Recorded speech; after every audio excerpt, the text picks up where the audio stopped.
Sveicināti! Jau manu vārdu jau šodien jau vairākas reizes pieminēja kolēģi, un pieminēja viņu pavisam vienkārši iemeslu dēļ. Jo mēs strādājam uzņēmumā, kurš ar tiem atkritumiem ir uz tu, ja mēs braucam pa Rīgu, pa pilsētām un vācam tās atkritumu urnas. Mēs esam tie, kas tās atkritumus savāc, sašķiro un nogādā uz pārstrādi. Tā kā principā liela daļa atkritumu, kas ir Rīgā un Pierīgā un vēl citās vietās, iziet caur mūsu šķirotāju rociņām, caur mūsu optikām, un tāpēc mēs esam tas uzņēmums, kurš ar to visvairāk arī nodarbojas. Un tas arī būs tas stāsts par iepakojumu daudzveidību, jo mēs redzam, kas ir reāli atkritumos un kur tas tālāk arī nonāk. Par mani es jau šajā nozarē strādāju 8 gadus, un ir redzēti daudz un dažādi atkritumi, un to arī dara es un mana komanda. Mēs tiešām taisam vaļā atkritumus, atkritumu urnas, skatāmies šķirošanas līnijas un skatāmies, kas fiziski ir atkritumos iekšā, kā to var sašķirot un tālāk jau nogādāt uz pārstrādi. Un mūsu klienti, skatoties uz atkritumu savākšanu, ir iedzīvotāji un juridiskās personas, bet skatoties tālāk jau uz pārstrādi, mums klienti ir, varētu teikt, ka principā visā Eiropā, kuri pārstrādā mūsu iepakojumu, sākot no māsām Igaunijas, Lietuvas, Somijas, Polijas, tas ceļš ir ļoti tāls. Un mūsu tie klienti, kur mūsu atkritumi nonāk, ir ļoti, ļoti plaši. Un kāpēc ir plaši? To nedaudz vēlāk. Un par to apjomu, lai tīri saprastu, par ko mēs runājam, mēs katru mēnesi uz pārstrādi nogādājam ap 7000 tonnām. Tas ir aptuveni 300 lielajām kravas mašīnām, kuras mēs nogādājam uz pārstrādi vai enerģijas ieguvi. Manuprāt, mēs esam lielākie šajā jautājumā, bet mums ir vēl kur tiekties, jo mēs zinām, ka varam vēl. Un šodien tas man stāsts ir tieši par to dzelteno konteineri, par vieglo iepakojumu. Un tas ir konteiners, kur mēs varam ielikt mūsu papīra iepakojumu, metālu, plasmasas iepakojumu. Tas ir viss, kas mums mājās rodas, mājās vai arī uzņēmumiem arī no viņu ražošanas procesiem nonāk šajā konteinerī. Un, protams, ka mēs skatāmies, kas tajā konteinerī ir iekšā, jo tas mums ir ļoti, ļoti būtiski. Un lielākā daļa no tā konteinera sastāv ir kartona iepakojums, tie ir 53%. Un par kartonu teikšu tā ir, ka diezgan vienkārši kartonu un papīra iepakojumu mēs zinām, kā šķirot, un lielākoties tas ļoti veiksmīgi nonāk pārstrādai. Un arī tas, ja mēs runājam par klientu ziņā, tad mums papīram, piemēram, tie pārstrādātāji ir kādi 5-6. Turpretī plasmasai, kas ir 40% plus mīnus, mums ir ap 20 klienti visā Eiropā, kuriem mēs aizvedam to plasmasu. Jo tieši tāpat kā viens no tiem Nordiplasts, un tā ir vēl daudzi, jo tie plasmasas veidi ir daudz, dažādi, un viņi pat katrs iedalās vēl krāsains, bezkrāsains un ļoti, ļoti sīki, tāpēc arī to klientu krietni vairāk. Un, ja skatāmies vēl uz to konteineri, tad 2% ir dzērienu pakām.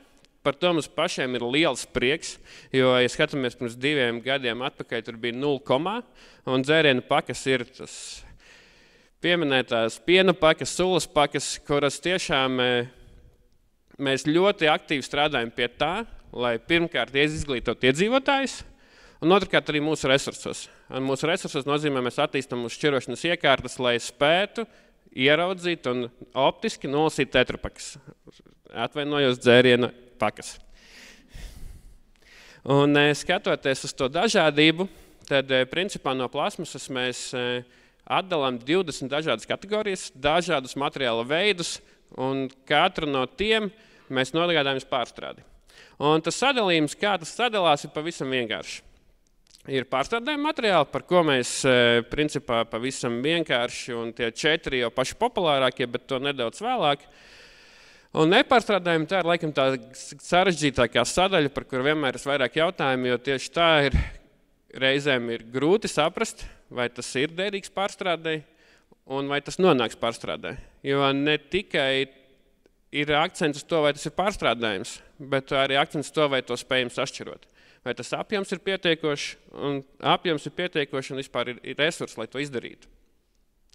Un tālāk, ko mēs bieži saskaramies mūsu konteineros, ka tas materiāls ir labs, bet viņš jau ir bojāts, netīrs un ar daudz dažādiem piemaisījumiem, kas attiecīgi sadala to daļu, ka viņš pēc būtības ir pārstrādājums, bet beigās viņš nonāk enerģijas ieguvē. Un, ja mēs skatāmies to bildīt blakus, tad, kā jau minēju, mums ir 2 plūsmas. Viena no tām plūsmām ir iedzīvotāji, publiskie konteineri, kur mēs ļoti redzam, ir grūti, lai viņš nonāktu pārstrādē. Un tāpēc, ka tas materiāls vienmēr ir krietni netīrāks, dažāds, ļoti dažādiem materiālu piemaisījumiem. Un ja mēs vēl skatāmies turpat to kvalitāti, kas ir tajā konteinerā, pat var sadalīt pa mikrorajoniem. Pat mikrorajonu attiecības ir ļoti, ļoti dažādas. Un jo konteiners ir publiskāks, piemēram, pie veikaliem, pie dažādiem publiskām vietām, jo vēl vairāk ir problēma. Tā kā tas ir tas, kas to iespējamību, ka materiāls nonāks pārstrādē, ļoti, ļoti samazina. Un, protams, ka ir otra daļa, ka tas ir ražošanas uzņēmumi, noliktavas un veikali, kuriem no viņu procesā rodas iepakojums, un te jau, protams, ka tā attiecība ļoti laba, tur principā gandrīz viss nonāk pārstrādē. Ja mēs salīdzinām abas lodziņas, tad tas industriālais nonāk gandrīz, varētu teikt, gandrīz viss nonāk pārstrādē. Un turpretī ir tā otra daļa no iedzīvotājiem, tur ir tas gandrīz, ka tā puse aiziet enerģijas ieguvē. Un enerģijas ieguve, jā, tā ir sadedzināšana, bet tas ir normāli, ka atkritumus dedzina.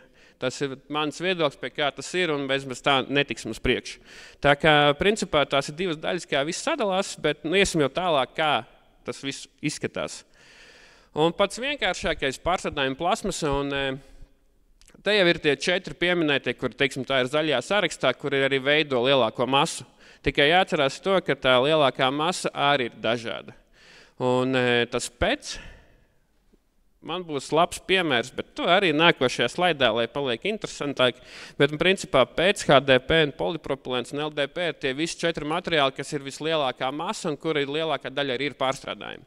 Tikai vai viņi tiks iemesti šķirošanas konteinerā, un vai šķirošanas konteinerī nebūs cits sastāvs, un tas nenonāks kā sadzīves atkritumi. Tā kā, ja tas nonāk ne tā kā vajag, tad tur vairs tā pārstrāde ir ļoti maz iespējamība un vairāk ir enerģijas ieguve. Un tāpēc tas tāds ļoti tāds, it kā liekas, ka tas konkrētais produkts ir pārstrādājams, bet ja viņš šķirošanas procesā kaut kas ir ne tā, tad viņš nonāks enerģijas ieguvē. Un, ja skatoties uz konkrētiem materiāliem, tad reizēm viņš var nonākt pārstrādē, bet reizēm viņš nonāk ar enerģijas ieguvē. Un tas ir normāli un dabiski. Un tas jaunākais, dzērienu kompozīta iepakojums, tas ir arī materiāls, ko šobrīd ir liela pārstrāde. Ir speciāli uzņēmums ir investējies Polijā, kurš pārstrādā tikai un vienīgi šādu tipa materiālu. Un tas nozīmē to, ka tās ir investīcijas. Lai kaut ko jaunu pārstrādātu, ir jāinvestējas un par to arī ir maksa. Piemēram, mums zināmais viss dzērienu pakas, mēs viņus sūdot uz pārstrādi, mēs par to maksājam. Mēs maksājam, ka viņi pieņem mūsu iepakojumu, un tas attiecīgi veidojas arī tā samaksa. Jo ir 2 varianti, vai nu mēs nevācam, vai nu mēs viņu vācam un par to maksājam. Un mēs piemaksājam par to, ka tiek pārstrādāts.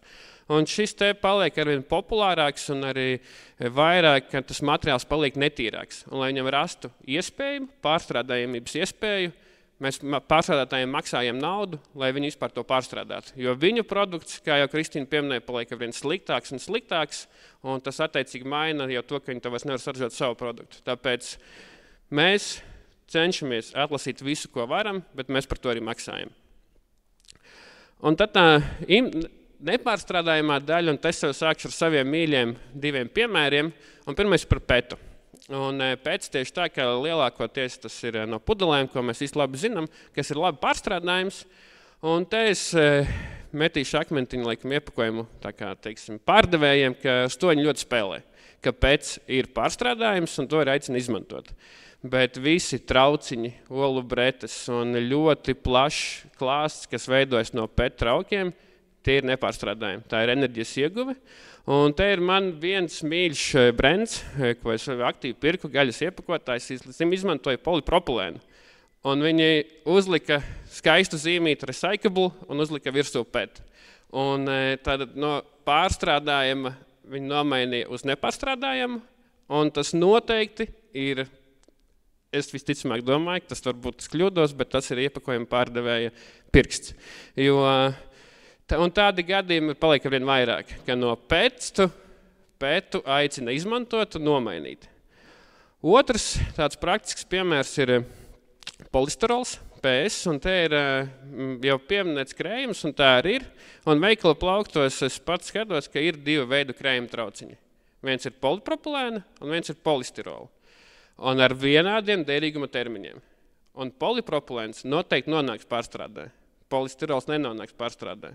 Un te ir tā atšķirība, kā mēs to skatāmies un kāda ir mūsu informācija. Es noteikti ticu, ka iepakojuma ražotājiem, krējuma ražotājiem ir neziņa, visticamāk pieredze, bet skatoties es kā veikalā, ejot un iepērkoties, ka ja konkurentam ir polipropilēna un turpat blakus ir polistirola, es kā zināt, tas izvēlēšu polipropilēnu, tīri tā, tāda zināšanas, bet tīri tā ir iespēja to darīt. Un vismaz plauktā termiņi bija ļoti līdzīgi. Tā kā ir tā iespēja izvēlēties.